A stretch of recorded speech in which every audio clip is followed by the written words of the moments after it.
കല്യാണത്തിന്റെ തലേന്ന് പോലും നിന്റെ ഒന്നും മനസ്സ് ശുദ്ധമല്ലെന്ന് എനിക്കിപ്പോ മനസ്സിലായി. എന്താ രാംകുട്ടി, എന്താ ഇപ്പോ ഇങ്ങനെയൊക്കെ? ഇവന്റെ കൂടെയുള്ള അഴിഞ്ഞാടല് നിർത്താറായില്ലേ നിനക്കിനി? കളിക്കൂട്ടുകാരനെ മുറച്ചക്കനാന്നൊക്കെ പറഞ്ഞു എന്ത് തോന്നിയ സാവന്ന രാമൻകുട്ടി എന്തൊക്കെയാ പറയുന്നത്? ഇവിടെ ഇപ്പൊ എന്താ ഉണ്ടായ? വേണ്ട, എന്നെ വിഡ്ഢിയാക്കാൻ നോക്കണ്ട. എന്നോട് നീ പറഞ്ഞിട്ടില്ലേ നീ ഇവിടെ സ്നേഹിച്ചിരുന്നു? ഇല്ലേ? നീ പറഞ്ഞിട്ടില്ലേ? അതെ, നീ പറഞ്ഞു. നീ എന്നോട് പറഞ്ഞിട്ടില്ലേ ഇവന് നിനക്ക് ഇഷ്ടമാണെന്ന്? വേണ്ട, ന്യായീകരണങ്ങളൊന്നും വേണ്ട. എനിക്കെല്ലാം മനസ്സിലായി. നിനക്ക് സ്നേഹിക്കാൻ ഒരാള്, കല്യാണം കഴിക്കാൻ വേറൊരാള് അല്ലടി?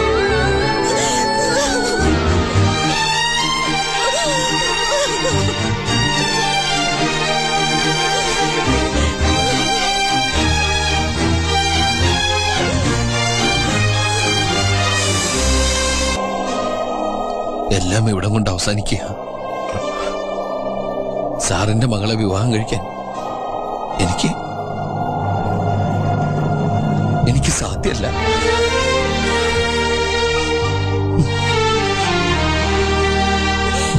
തന്റെ മനസ്സിത്ര വൃത്തികെട്ടതാണെന്ന് അറിഞ്ഞില്ല. നിങ്ങളുടെ സ്നേഹത്തിന് കൂട്ടുനിന്നവനാ ഞാനും. ഒടുക്കം താനോളെ ചതിച്ച ദൈവം പോലും പൊറുക്കില്ല. ഈ കുടുംബത്തെ മുഴുവൻ കണ്ണീരിലാക്കിയിട്ട് കല്യാണം വാങ്ങാനും നീ വേണ്ടാന്ന് വെച്ചാ പിന്നെ നീ ഞാനോട്ട് ഒരു ബന്ധം ഉണ്ടാവില്ല. അച്ഛനായി പറയുന്നത്. വേണ്ട അച്ചുവേട്ടാ, എന്നെ മനസ്സിലാക്കാൻ കഴിയാത്ത രാമൻകുട്ടിയെ ഇനി നിർബന്ധിക്കരുത്. എനിക്ക് ഈ വിവാഹം വേണ്ട. ഞാൻ എന്റെ ജീവനേക്കാൾ സ്നേഹിച്ച രാമൻകുട്ടിയല്ല ഇപ്പൊ എന്റെ മുമ്പിൽ നിൽക്കുന്നത്. രാമൻകുട്ടി പൊക്കോളൂ.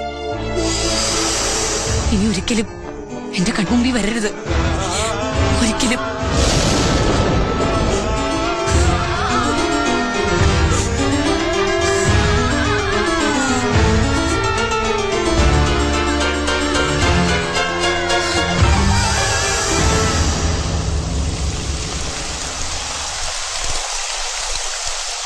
നിങ്ങൾ ഒരു തെറ്റും ചെയ്തിട്ടില്ല, എനിക്കറിയാം.